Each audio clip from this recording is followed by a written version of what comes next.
கிறிஸ்துவுக்குள் அருமையான சகோதர சகோதரிகள் அனைவருக்கும் இறைமைந்தனின் நாமத்தில் அன்பின் வாழ்த்துக்கள். இந்த உலகத்திலே நாம் வாழ்கிற ஒரு வாழ்க்கையிலே ஒரு ஓட்டப்பந்தயத்தில் ஓடுவதைப் போல நாம் ஓடிக்கொண்டிருக்கிறோம். உதாரணமாக இஸ்ரவேல் ஜனங்கள் இந்த எகிப்திலேருந்து வெளியேறப்போ தேவன் அவங்க மேலே ஒரு கர்சனையுள்ள ஒரு தகப்பனா அவங்கள வனாந்திரத்தில் அழமையாக வழி நடத்திட்டு வந்தாங்க. உபாகமம் புஸ்தகத்தில் நாம் வாசிக்கிறோம், தேவன் அவங்களுக்கு செய்த நன்மையெல்லாம் மோசே மீண்டும் மீண்டும் ஞாபகப்படுத்துகிறாங்க. கழுகு தனது சட்டைகளின் மேலே தனது குஞ்சுகளை சுமந்து கொண்டு போகிறது போல தேவன் அந்த வனாந்தரத்தில் எப்படி அவங்கள சுமந்து வந்தார் அப்படிங்கிறத இந்த வேதாம் பகுதியில் நம்ம தெளிவாக வாசிக்கிறோம்.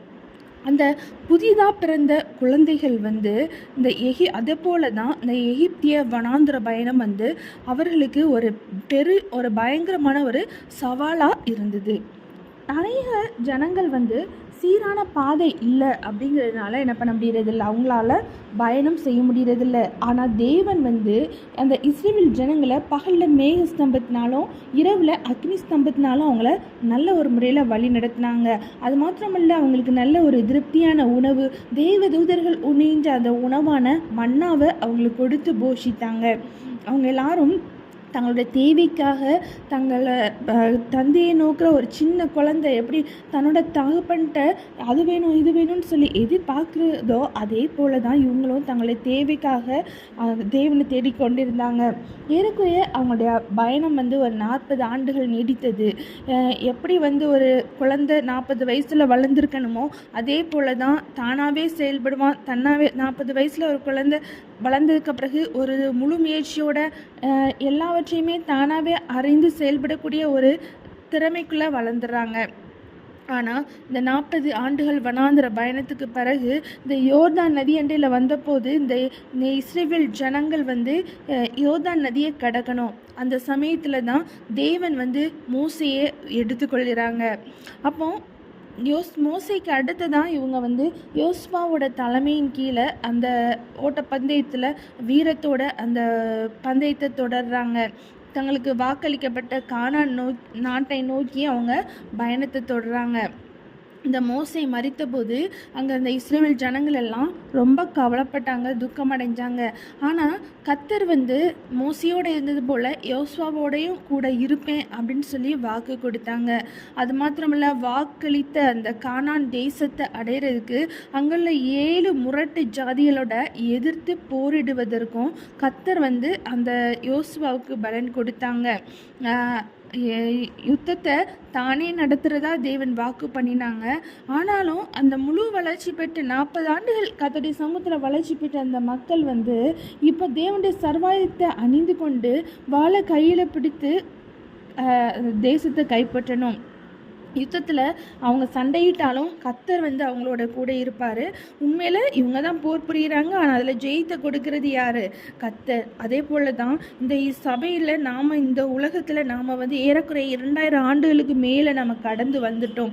இஸ்ரவேல் ஜனங்கள் 40 ஆண்டுகளாக நடந்தது போல் நடந்து வாக்குத்தத்தம் செய்யப்பட்ட அந்த கானான் தேசத்தை அவங்களுக்கு முன்னாடி இருந்தது. அதை போல தான் நம்மளும் இந்த உலகத்தில் ஆவியின் பிரகாரம் அதே நிலைமையில தான் நாமளும் வாழ்ந்துட்டுருக்கோம். எப்படி எங்களை ஆசீர்வதிப்பீங்க, நாங்கள் உடைஞ்ச உள்ளத்தோடு இருக்கிறேனே அப்படின்னு சொல்லிட்டு நம்ம என்ன பண்ணக்கூடாது, கதறக்கூடாது.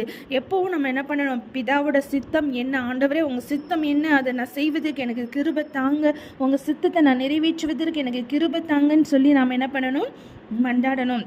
ராஜ்யத்தையும் அதன் அதிகாரங்களையும் சுதந்திரத்து கொள்றதுக்கு நம்ம என்ன பண்ணுறோம், அந்த ஒரு தேவ சேனை எழும்பி கொண்டிருக்குது. இந்த தேவ சேனையானது பிதாவே நான் என்ன செய்யணும், நம்ம சேனை தலைவரோட வழிகாட்டு அறிவுரைகள்லாம் என்ன, எத்தகைய செயல்முறைகளை கண்டுபிடிக்கணும் அப்படின்னு சொல்லி கேட்குறாங்க. தேவனோடு நம்ம பயணிக்கிற எல்லா தேவைகளும் எல்லா தருணங்களிலும் சந்திக்கப்படும். வனாந்திர பயணத்துலேயும் கூட இஸ்ரவேல் ஜனங்களுக்கு நல்ல உணவு, நல்ல ஒரு தண்ணீர், நல்ல தேவைகள் எல்லாத்தையுமே என்ன பண்ணாங்க, தேவன் பூர்த்தியாய் நிறைவு செஞ்சு கொடுத்தாங்க. வெப்பத்துலேருந்து காத்தாங்க, அவங்களுக்கு குளிர்லேருந்து அவங்கள பாதுகாத்தாங்க, எல்லா தேவைகளையும் சந்தித்தாங்க, அவங்களுக்கு நல்ல உணவு கொடுத்தாங்க. தூதர்கள் உண்ணுகிற அந்த மன்னாவை அவங்களுக்கு கொடுத்து என்ன பண்ணாங்க, திருப்தியாக போஷித்தாங்க. அவங்க நான்வெஜ் கேட்டாங்க, கேட்ட உடனே என்ன பண்ணிட்டாங்க, அதுவும் காடையை என்ன பண்ணிட்டாங்க, தேவன் அவங்களுக்கு திருப்தியாய் போஷித்தாங்க. அது மாத்திரமில்லை, இதே போல் தான் நாமளும் எந்த ஒரு காரியத்தை செய்யணுனாலும் முதலாவது நம்ம என்ன பண்ணணும், தேவனுடைய ராஜ்யத்தை தேடணும், அவருடைய நீதியை தேடணும். அப்போ தான் நம்ம இந்த உலகத்தில் வாழப்படுற எல்லா காரியங்களிலும் நமக்கு அருளப்படும். உலக காரியங்களுக்கு அடுத்ததில் நம்ம இருதயத்தை செலுத்தாமல் மேலான காரியங்களில் நம்ம மனதை நம்ம செலுத்தணும். ஸோ முதலாவது தேவனுடைய ராஜ்யத்தை தேடுறதா என்ன பண்ணணும், நம்மளுடைய இலக்காய் காணப்படணும். 2013 ஆண்டு ஒரு இல்லை காமனாக வந்து ஒரு ஓட்டப்பந்தயம் நம்ம எடுத்துக்கலாம். ஓட்டப்பந்தயம் எடுத்தோம் அப்படின்னு சொன்னோன்னா அந்த ஓட்டப்பந்தயத்தில் ஒரு களம் இருக்கும். அந்த ஓட்டப்பந்தயத்தில் போட்டியாளர்கள் ரொம்ப ஆர்வமாக இருப்பாங்க, நடுவர்கள் இருப்பாங்க. அந்த பந்தயத்தை தொடங்குறதுக்கு ஒரு ஒரு சவுண்டு, ஏதாவது அந்த ஸ்டார்டிங் பாயிண்ட்டுக்கு துப்பாக்கி இருந்தது இல்லை ஏதாவது மியூசிக் அப்படி போட்டோடனே அவங்க ஸ்டார்ட் பண்ண வேண்டியிருக்கும். ஸோ அந்த ஓட்ட வீரர்கள் வந்து என்ன பண்ணணும்னா அவங்களுக்கு நல்லா ஒரு லைன்ஸ் போட்டிருப்பாங்க. ஸோ ஒவ்வொரு லைனுக்கும் ஒவ்வொரு பந்தய வீரர் இருப்பாங்க.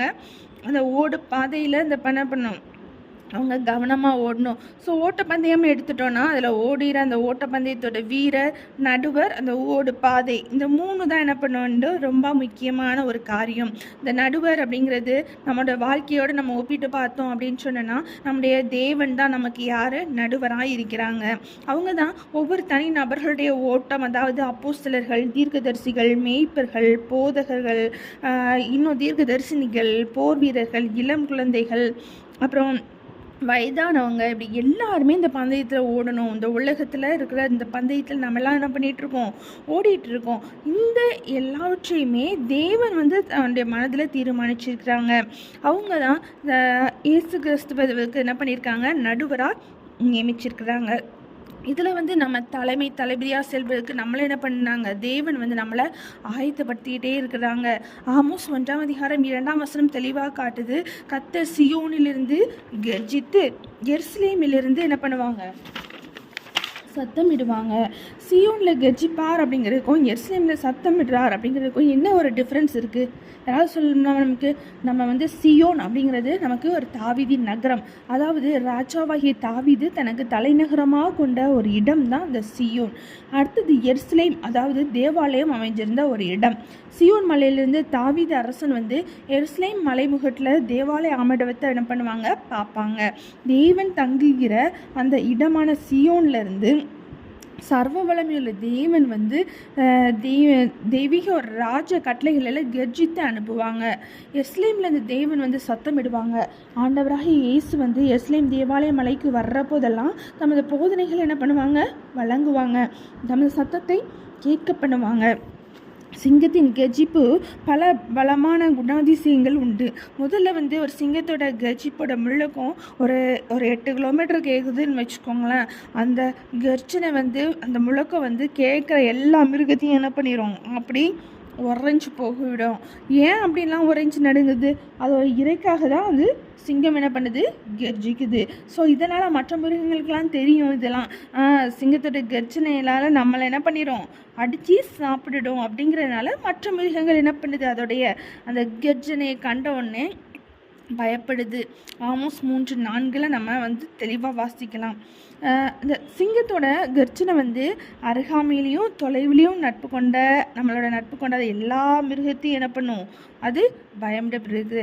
அதே போல் தான் அந்த ஹாரக்கிரியைகளும் இந்த உலக ராஜ்யங்களும் இனியும் பிசாசின் பிடியில் என்ன பண்ண போகிறதில்ல, இருக்க போகிறதில்ல. நீதியுள்ள ராஜா தான் பூமியில் மீண்டும் என்ன பண்ணுவாங்க, தன்னுடைய ராஜ்யத்தை நிலைநாட்டுறதுக்கு என்ன பண்ணுறாங்க, வர்றாங்க.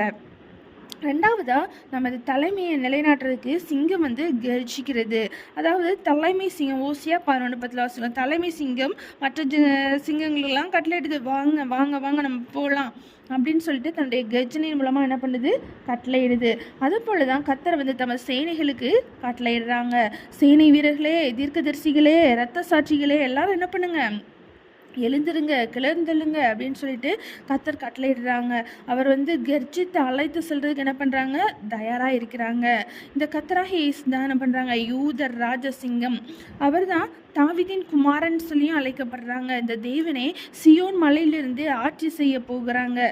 மெய்யான சியோன் மலை வந்து எங்கே இருக்குது, பரலோகத்தில் இருக்குது. அங்கேருந்து அவர் என்ன பண்ணுறாரு, கர்ஜிக்க தொடங்கி விட்டாங்க. இந்த பூமியில் உள்ள அவரது சேனை வந்து கிளர்ந்தெழுந்து அப்படி இரியாக போகும். எதிராளிகளான பிசாசுக்கும் பிசாசுடைய சேனைகளுக்கும் ஒரு எச்சரிப்பு என்ன பண்ணணும், அனுப்பணும். தங்களுக்கு ஒரு முடிவு காலம் வந்துருச்சு அப்படின்னு சொல்லிட்டு என்ன பண்ணுறாங்க, இதெல்லாம் தெரிவிக்கிறதுக்கு தான் இந்த எச்சரிப்பின் சத்தம். இந்த கர்ஜனையின் சத்தம் தேவசேனை சத்தத்தை கேட்குறப்போ நம்மளோட கேப்டன் நம்மளை என்ன பண்ணுறாரு, அழைக்கிறாரு அப்படின்னு சொல்லி எல்லாருக்கும் தெரிஞ்சு அவங்க என்ன பண்ணுவாங்க, கீழேந்து எழும்ப தயாராவாங்க. கர்த்தர் எருசலேம்லேருந்து நம்ம சத்தத்தை என்ன பண்ண போகிறாங்க, எழும்ப பண்ணுவார். அதுதான் நம்ம வேதாகமத்தில் வாசிக்கிறோம். கர்த்தர் சீயோனிலிருந்து கர்ஜித்து எருசலேமிலிருந்து சத்தமிடுவார்.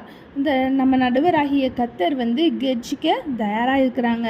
தேவசேனையாகிய நாம கிளர்ந்து எழும்புறதுக்கு நாம தயாராக இருக்கிறோமா? சிங்கம் கர்ஜிக்கும் போது சிங்க குட்டிகளை என்ன பண்ணணும், எழும்புறதுக்கு தயாராக இருக்கணும். சிங்கம் சிங்க குட்டிகளை பெற்றெடுக்கின, ஆனால் சிங்கம் பயந்த போன குட்டிகளெல்லாம் என்ன பண்ணுறது இல்லை, பெற்றெடுக்கிறது. சிங்கம்னா என்னதான் ஒரு தில்லாக தான் இருக்கும், தைரியமாக தான் இருக்கும். ஸோ நாமளும் தேவசேனையாகிய நாமளும் என்ன பண்ணணும், தைரியமாக இந்த பாதையில் ஓடணும். அடுத்ததாக நம்ம ஓட்டப்பந்தயத்தில் பார்க்க போகிற இன்னொரு இது என்ன முக்கியமான ஒன்று என்னென்னா, ஓடுகளில் பாதை கோடுகள் அப்படி லைனாக அழகாக போட்டிருப்பாங்க இல்லையா. ரன்னிங் ரேஸில் நம்ம செக் பண்ணோம் அப்படின்னா பந்தய களத்தில் என்ன பண்ணியிருப்பாங்க, இப்படி பல லைன்ஸ் ஓடுகள பாதைகள் அமைக்கப்பட்டிருப்பாங்க. அதே போல் தான் தேவ ராஜ்யத்தில் தேவனுக்காக ஓடுறவங்களுக்கும் ஒரு தனிப்பட்ட ஒரு ஓடு பாதை என்ன பண்ணியிருப்பாங்க, அமைச்சிருப்பாங்க. யோவேல் 2:28 படி நம்ம வாசிக்கிறோம், தீர்க்க தரிசன அபிஷேகம் பூமியின் மேல் ஊற்றப்பட்டு இருப்பதை பிரசங்கித்து வருகிறோம். ஒவ்வொரு வயது பிரிவினருக்கும் நமக்கு, அதாவது வாலிபர்கள், பாலகர்கள், குழந்தைகள், முதியவர்கள், ஊழியர்கள் அப்படின்னு சொல்லி பல விதமான பிரிவினருக்கும் என்ன பண்ணுறது, இந்த தீர்க்க தரிசன அபிஷேகம் என்ன பண்ணுது, ஊற்றப்பட்டு கொண்டே இருக்குது. இது கடைசி நாட்களில் தேவ ராஜ்யத்தில் இதுக்கு ஒரு பெரிய பங்கு இருக்குது. அங்கே நமக்கு ஓய்வு கிடையாது, பலவீனனும் உபயோகமற்றவனும் அங்கே இருக்கிறது இல்லை. ஓடுறதுக்கு ஒரு ஓடு பாதை இருந்தாலும் அந்த ஓடு பாதை எது அப்படின்னு சொல்லி நம்ம அறிஞ்சிருக்கணும். எந்த ஓடு பாதையில் நம்ம ஓடுறதுக்கு அழைக்கப்பட்டிருக்கோம் அப்படிங்கிறது நாம் என்ன பண்ணியிருக்கணும், தெளிவாக தெரிஞ்சிருக்கணும். நாம் நம்மளுடைய ஓடு பாதை எது அப்படிங்கிறது நாம் தான் என்ன பண்ணணும், முதல்ல கண்டு கொள்ளணும், எப்படி தெரிஞ்சுக்கணும். ஸோ எந்த ஒரு இடத்துல நம்ம பந்தயத்தை நாம் தொடங்கணும், நம்மளுடைய தனிப்பட்ட அழைப்பு என்னது. எல்லாருமே என்ன பண்ண முடியாது, போதகராயிட முடியாது, எல்லாருமே சுவிசேஷகராயிட முடியாது, எல்லாருமே பிரசங்கியாராக முடியாது, எல்லாருமே தீர்க்கதரிசி ஆக முடியாது. ஸோ ஒவ்வொருத்தருக்கும் என்ன பண்ணியிருக்காங்க, ஒரு அழைப்பு இருக்குது. தேவனுடைய ராஜ்யத்தில் நம்மளுடைய தனிப்பட்ட இடம் என்ன, நம்மளுடைய அழைப்பு என்ன அப்படிங்கிறத தேவன் நமக்கு கொடுத்துருக்கிற அந்த சூழ்நிலையில் நாம் கற்றுக்கணும். தேவன் நமக்கு எப்படி அழைப்பு கொடுக்குறாங்க, நாம் என்ன செய்யணும், அதை எப்படி செய்யணும் அப்படிங்கிறத நாம் என்ன பண்ணணும், முதல்ல ஜெபத்தில் தேவனுடைய சமூகத்தில் நாம் என்ன பண்ணணும், கேட்கணும்.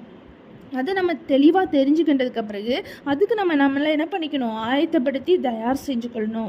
1 கொரிந்தியர் 9:24 முதல் 27 உள்ள வசனங்களில் நாம் வாசிக்கிறோம், ஊழியத்துக்காக அப்போஸ்தலனாகிய பவுல் எப்படி தன்னை ஆயத்தப்படுத்திக்கிட்டாங்க, எப்படி ப்ரிப்பேர் பண்ணுறாங்க அப்படின்னு சொல்லி நம்ம அந்த வசனங்களில் நல்லா தெளிவாக வாசிக்கிறோம். பந்தய சாலையில் ஓடுறவங்க எல்லாரும் என்ன பண்ணுவாங்க, ஓடுவாங்க. ஆனாலும் ஒரே ஒருத்தன் தான் என்ன பண்ணுவாங்க, பந்தயத்தை பெறுவான் அப்படிங்கிறது என்ன பண்ணுறோம், எல்லாரும் என்ன பண்ணுறோம், அறிஞ்சிருக்கோம். ஸோ நாம் ஓடுறது எப்படி பண்ணணுமா, அந்த பந்தயத்தை பெற்றுக்கொள்கிறதுக்காக நம்ம ஓடணும். பந்தயத்துக்கு போராடுற எல்லாருமே எல்லா வருஷம் என்ன பண்ணுவாங்க, எச்சி அடக்கமாக இருப்பாங்க. பந்தயத்தில் எல்லாரும் தான் ஓடுறாங்க, ஆனால் ஒருத்தர் மாத்திரம்தான் பரிசு என்ன பண்ணுறாங்க, வெல்றாங்க. ஸோ வெற்றி பெறத்துக்கு தான் நம்ம என்ன பண்ணணும், ஓடணும். பந்தயத்தில் நல்லா ஓட வேண்டியது ரொம்ப ரொம்ப அவசியம். அப்படி இல்லைன்னா நம்ம என்ன பண்ணிடுவோம், ஏமாந்து போயிடுவோம். ஓட்டரங்கத்தில் 8 ஓட்டு பாதை, 8 ஒரு ரன்னிங் ரேஸில் 8 லைன்ஸ் இருக்கும், ஓடு பாதைகள் இருக்கும் அதில். ஸோ ஒவ்வொருத்தரும் தனக்குரிய லைனில் தான் ஓடணும். ஸோ தெரியாமல் நம்ம அடுத்த லைனில் நுழைஞ்சிட்டாலும் நம்ம என்ன பண்ணிடுவோம், நமக்கு அதில் தகுதி கிடையாது, நீக்கம் செய்யப்பட்டுருவாங்க. ஸோ அதே போல் ஓட்டப்பந்தயத்துக்காக நம்ம ஆயத்தப்படுத்தி கொள்ளணும்.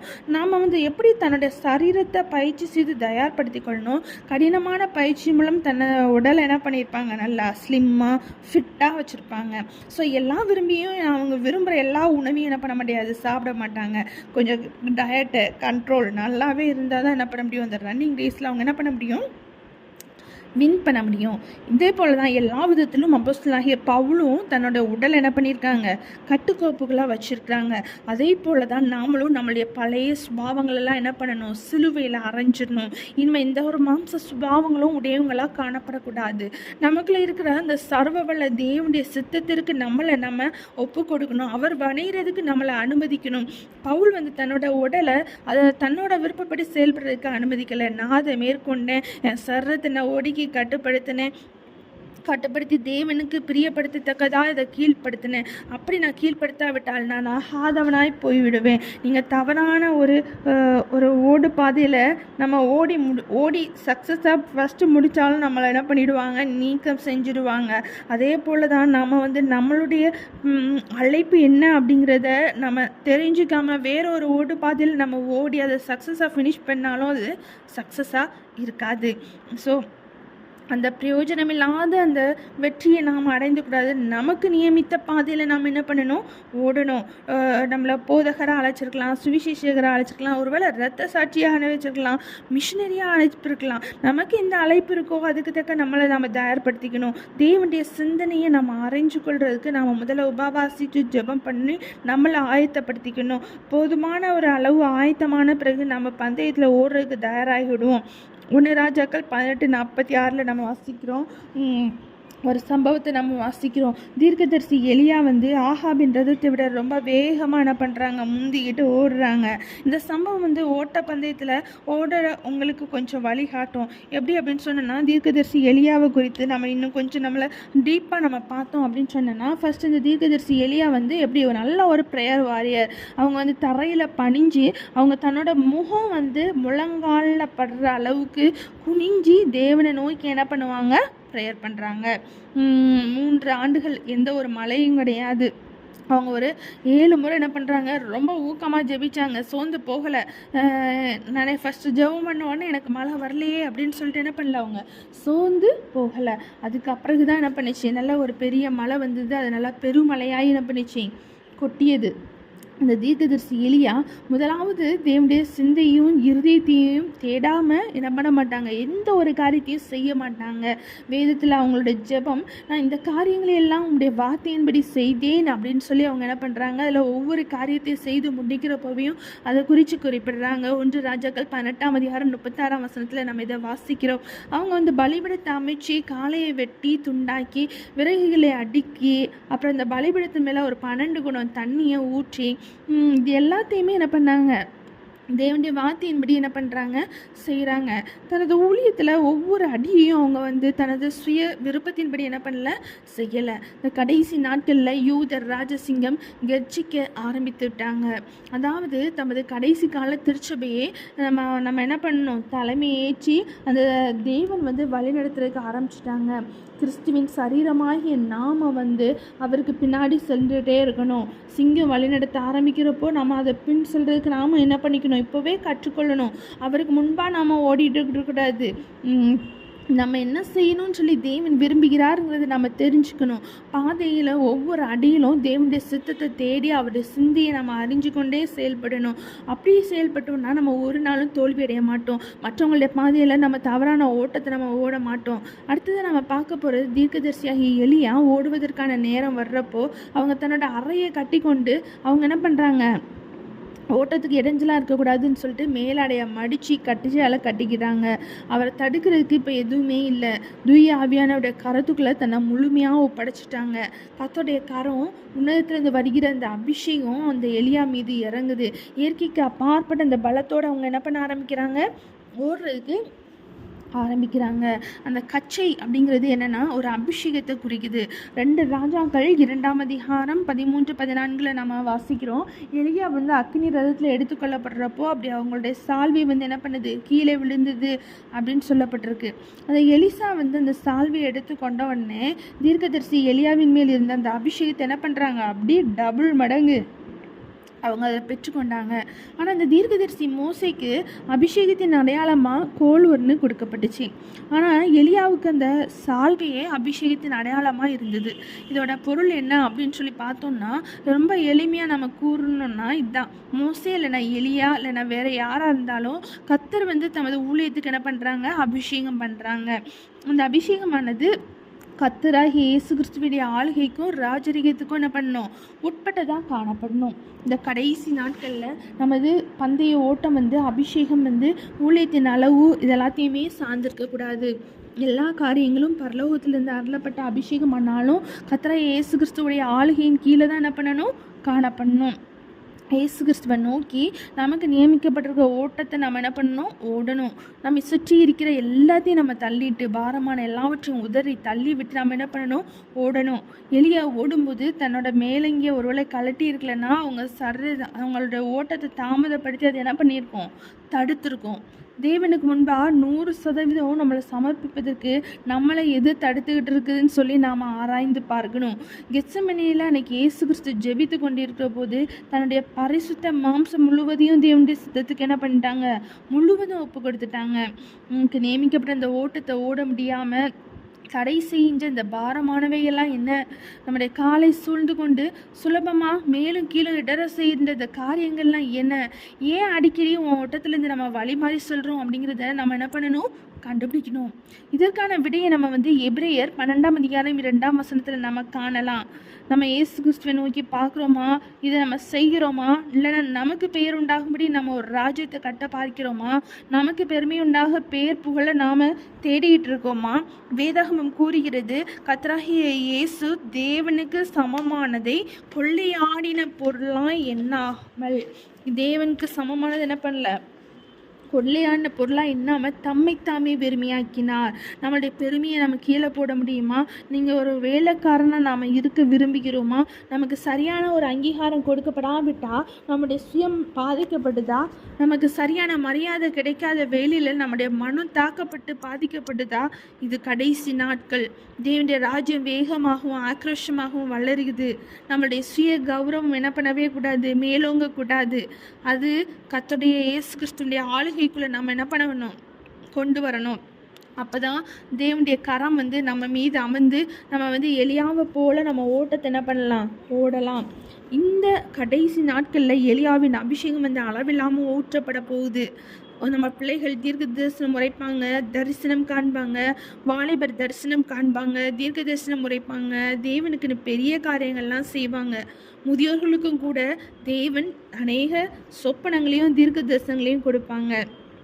தேவன் இதெல்லாம் வச்சிருக்கிற கடைசி கால ஊழியம். இப்போ நம்ம இந்த பந்தயத்தில் நாம் ஓட ஆயத்தமாக இருக்கிறோமா?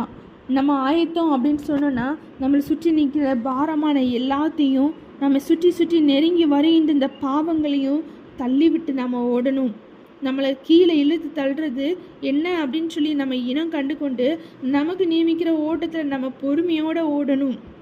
நமக்கு முன்பாக வைக்கப்பட்டிருக்கிற ஓட்டத்தை எப்படி ஓடணும்னு சொல்லி அறிந்து கொள்ள நம்ம என்ன பண்ணணும், தேவனுடைய முகத்தை தேட வேண்டும். இறுதியாக நம்ம கர்த்தராகிய இயேசுவை நம்ம என்ன பண்ணணும், முழு மனதோடு முழு ஆத்மாவோடு அன்பு கூறணும். அப்படிங்கிறத நம்ம என்ன பண்ணிவிடக்கூடாது, மறந்து விடவே கூடாது. அப்போ தான் நமக்கு நியமிக்கப்பட்டிருக்க இந்த ஓட்டத்தை நம்ம என்ன பண்ண முடியும், நன்றாய் ஓட முடியும்.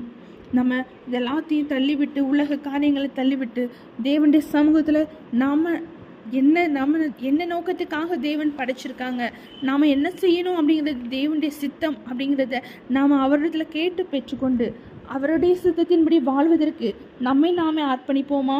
அப்படி அர்ப்பணித்தோமானால் நிச்சயம் தேவன் கொடுத்த இந்த உலக வாழ்க்கை என்கிற ஓட்டப்பந்தயத்தில் நாம் வெற்றியோடு வாழ்ந்து முடிப்போம் என்பதில் எவ்விதமான சந்தேகமும் இல்லை.